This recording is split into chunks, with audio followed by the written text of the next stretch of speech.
Bao tout ba complota plan mabe contre Mboka Congo. Na do regretter makasi. Ba nyonso ba complota contre Mboka oyo. Basuka na nzela. Soki bakufa te balekana carrière politique na bango esilaka boy. Mais na ko regretter soki Steve Mbikai. Soki azosala likambo ya makila, OK, a déclaré likambo ya makila etalié. Okolonga mobeko ya mboka elongwa buku likonzi ya mboka. Bobongola yango. Ke manda ya mokonzi ya mboka elonga na 5 ans ekoma na 7 ans. Na ndingise ya nani? Moto aza na ndingise ya ko changer to pe ya ko bongola buku likonzi ya mboka eke mokonzi ya mboka elonga na 5 ans koma na 7 ans ezane peuple. Peuple moto na ndingisa wana. Mais yo un individu oza na droit na ndingisa te ya ko bongola buku likonzi ya mboka eke manda ya mokonzi ya mboka elonga na 5 ans ekoma na 7 ans. Na ndingisa ya nani? Mais c'est Steve Mbikai ozu courage ya kolobela kwa boy. Nana pesi yo mitundo ya boy. Tala si mazonga moto. Maïma lekaki na 2015. Mais c'est Kabila za soda. Azaki na cour constitutionnelle ya ye. Azaki na la police ezaki ya ye. Armée nationale ezaki ya ye.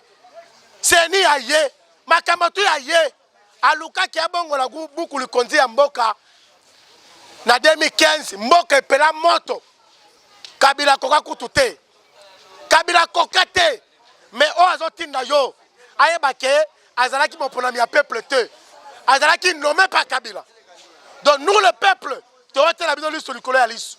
O boko meka boza pena makasi ya koboma moto boluka bo pelisa. Toza alibanga. Moto bozo ko bo pelisa wana boza pe makasi na koboma yango. Donc bande ko na ngai na lingina yebisa moko na mosusu ete makambo Steve Mbikai zo luka ça n'engage que lui. Et ko engager bisote. Et ko engager bisote, et ko engager ka yemoko. Yango bande ko na ngai ba peuple Congo. Bisika tout bozali to bozwami. Boye ba keza distraction munene. Biso ce qui est important, ma ponama 2023. Ma ponama 2023, eza po ke biso peuple. To élu moto oyo auti choix ya peuple. Yango bande ko na ngai to se 17. To se 17 na makamadication te balongola mandat 5 ans, ba tia ko na 7 ans. Le tout me président la carte monde ko zo le la carte lombo. A comme on a souffert un mandat et comme on a revoir la constitution, mandat on a 5 ans et comme à 7 ans. Et ils ont engagé qu'à bango na partenaire bango IDPS. Mais ils ont engagé peuple congolais. Bah le peuple Congo. Toi tu as lisse sur le collège à lisse.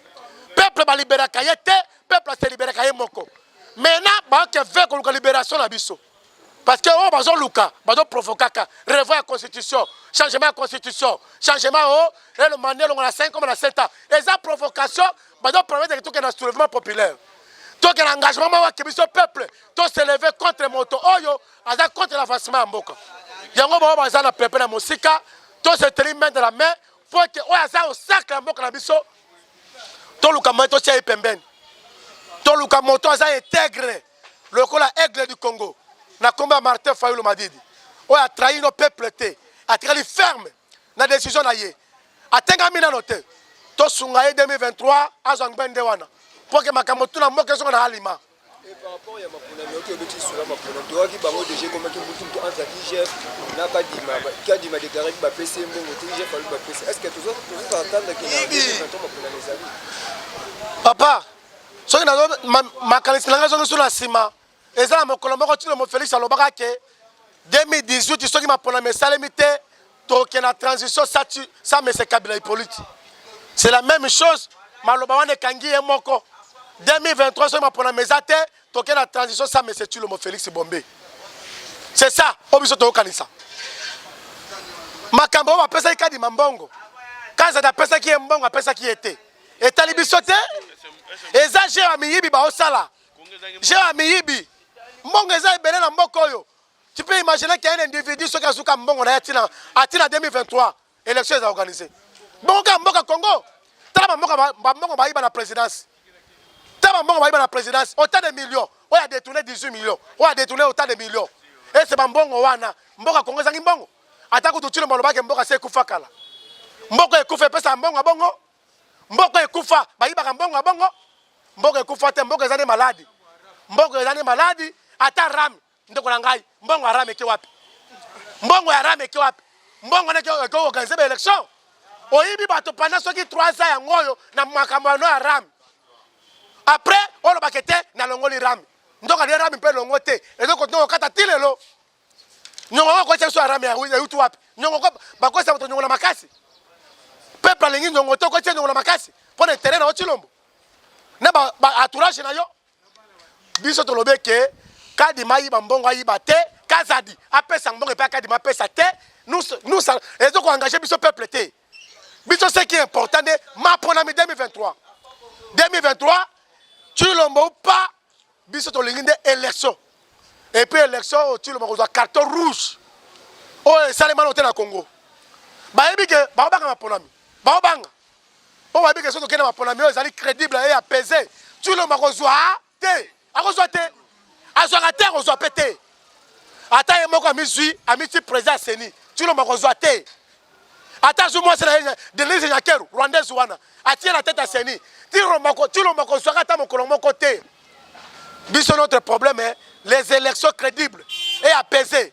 Mon conseil par rapport à Bandekuna ou à Tchangolo, parce que moi, je suis là où je suis na Likambo, ba yebi a député à IDP ça à l'état qui a dit maman nanga papa nangai na koloba boye bato IDP c'est un parti mensonger parti à le kuta ba kosi ote ba agressé qui député à IDP et ça le kuta munene c'est ba provocation ba osala bazo luka ba terminer ba résister ba temi que cherche mobimba au baza la majorité de la jeunesse quinoise baza derrière président Martin mais biso to lobi boye 2023 immorage zo katana le kuta ya ba arrestation arbitraire ba kangi bande ko na biso illégalement o ba beta ki député quel député ba beta kaye atena téléphone na ye na montre na ye na lunette na ye na nzoto na ya dans mobimba zo kite député ba beta kaye za la bongo ta ya mensonge si to lembi yango to lembi le kuta ele kebele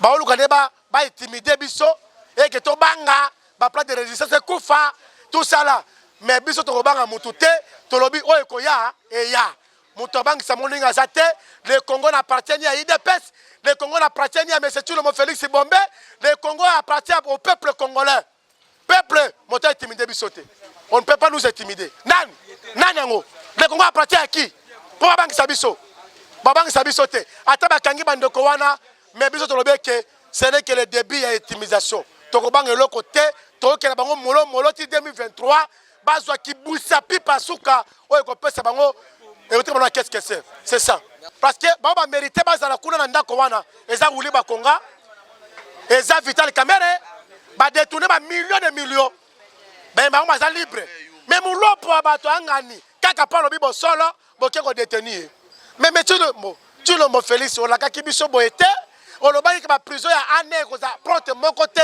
et ko za polele mais non le contrat ba porte fungo ya aner polele pour ça et comme ko ça bato butu ko la moi papa tala si bazonga moto ata mais c'est Kabila lava mutu na yo et le réseau sukuna te mais papa tala si bazonga moto et suko uteli vraiment to sene libération camarade Mulopo et qu'il soit libéré immédiatement to moni ministre ano akoloba lelo azimbongo na ye kwa kende koloba na peuple congolais élection en 2023 exacté biso peuple congolais toyebi Kabila kutu azalaki mutu makasi mese polite lelo mese polite asali coalition na ye aye kopesa mese Chilombo oyo to votaka ete lelo komi président to komona na ba mwana ya sali eloko moko ya malonga na kati ya Congo ezate yango to ko senga peuple congolais fongola misu to telema mutako sabiso te 2023 élection ezali tala ba yi kolia bino na rami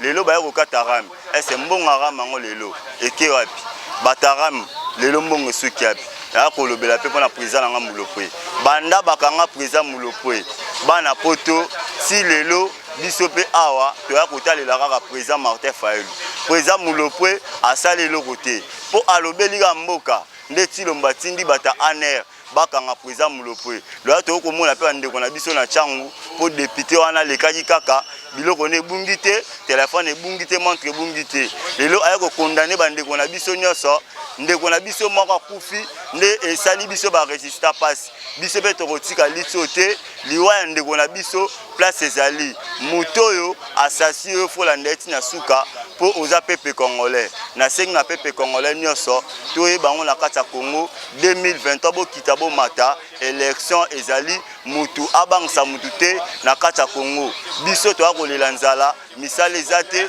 ma eza kobima te souffrance makasi na nyonso oyo to akosala kosimba te mutu akosa bino te 2023 bakita bamata élection na kati ya mboka oyo ezali tokotya molende donc mboka oyo eza ya biso nyonso mboka oyo eza ya muluba te eza ya mkongo te mongala te mswahili te eza ya congolais soko oza na bolingo ba congolais neti biso nyonso ba oyo zala mpe na susi ba congolais yo oyaki wana na moyen nini mais offert sur pepe tina niveau lelo boye olobaki état de droit mais lelo eza na mai na mai babomi batu ekomi deuxième personne ya biso lelo okufa mwana ta 18 ans wana asali na vite eloko te mpo na député moko boye mpo aza moluba bokotia changa na ndako malili tokunda elobi après d'avec kala ekomi mwana mosusu alandi na nsima awa mpo na kobanga bino kobangisa tobanga mboko mpo na bino na este kuna okoka te longola état de siège olongoli te mais awa nde okomi koutilize bandeko na baluba mpo bakokangaka biso bomaka biso tokobomana toyebaka mingi te okoyoka nde guerre civile awa na Kinshasa ekobandela awa epuis yeba soki baprovince kuna olekende bamuke pena oza muke na kwilwa olobaki ekomi nini tribalisme mais ok yo ndo na tribalisme na mboka oyo mobuta papa bo moko mama bo moko ekolo bo moko kabila ekuna alobi ne eloko na kabila pe mutu te mais yo na espia okabola pena congolais yo na espia okela kasai o bino nde makila na ngai donc mulu mkongo na makila na yote mtabandu na makila na yote donc muswahili ya makila na yote alors sincère rien mamolo baka oyebite oyeba mbozolo bata yebite soko na yebite niveau na kona qualifier yo atanga na kosala makambo osala kana te makila ya mboka nazo senga bandiko na suka congolais tous les congolais oza na Katanga oza na Kasai oza na Narubangi oza na Bwende oza la partout na Congo mobimba message nga pesa bino to fungola miso maponami oyo esalemela biso ndele ka ya 2018 te 2023 prix de finition tous les Congolais c'est là tata mokonzi kola mboka tambolaki pe tozo continuer samedi lisusu toza na Kenge na Bandundu tokobeta bango dada mboko eza toyeko chika mutu te oboya maponami oboya soki oboya maponami seki yo pe na Congo ozali te pour définition pour la carte ya suka ya ba congolais soki maponami ezali te yo pe ozali te pas de glissement oh makambo to réviser constitution komeka ko simba buku alikonzi ya mboka te Kabila salango te amekaka musapi akoka te ozali mwana mboka yo katama ya bandeko no bazana bwala na yo moko na mboka na yo moko nano yo moko kendeki omoni yango kotonga ba immeuble elobi eloko te tala pasi tozo kwa mana mboka oyo n'époque ya Mobutu soki obeti lisoki na ke kopi se oke koyiba Ilo mwasi ala musala mbete papa oke kopite kopi na ke kosala Congolais fungola misu tola la te tola muka batoto akatanga ndisamia batoto agoma batoto abeni Kongo muzima miawi mukombozi ya Kongo yoka condition je rappelle après sa gouvernement en place condition et que avant de libérer Thomas Lubanga état de ces années et le mois on monte que les distractions on s'habille donc les rebelles wana na Félix bazali loko bo ba rebelles wana na Kabila bazali loko bo moko ozoka bazolo bango et que Keba majorité, ils ont pas yangwe utakate. Pour majorité, on a la union sacrée de l'eau. Et Utap, et pas Kabila. Pas Kabila. Peuple congolais, oye. Oui. Nous avons déjà, et que majorité, oyo, et ils ont décidé Utaka. Mais tu éviter, majorité, Utaka, Utaka pas Kabila. Pas Kabila. Peuple congolais, oye. Oui. Pour pas qu'on chante le lot, on voit majorité. Majorité, on tue le mozo, on voit. Parce que la majorité, elle a voix d'élection. Mais le lot, l'élection, c'est les gars en 2018. Tu as vu qu'un parti présidentiel, par exemple, un sénateur, mon corps, et c'est un sénateur. Maintenant, on a 24 députés. C'est 18 députés. Mais le lot est communauté, toujours majorité. Nous avons plus ou moins 500 députés. De poste de majorité, il faut 251 députés. Non, mais majorité. Et ça va dire, si IDP, ça met la député, soit 18 députés. Majorité, je le dis, débauchage, autre boya qui lobby lobby. Avec un débauché, avec un somba, bolingo kosomba ya malamu te. Linga motali ngona motema mo. Tango oyo sombi, tango yo kosomba oyo. Yeba ke moto pe lekolo ba mo epe azali. Et ça va dire. Oui.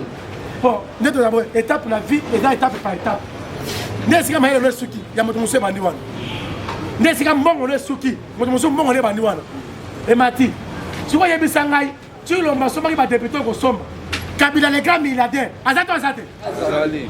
Ceux qui habitent dans la zone de majorité, dans la zone de la zone. Peuple congolais, oye, tous allés sur le collet à l'issue. Biso ce qui est important, ma première en 2023. Tu l'as dit, oye, Koya, bah il va qui en 2018, mais 2023. Donc on permet de faire des sous.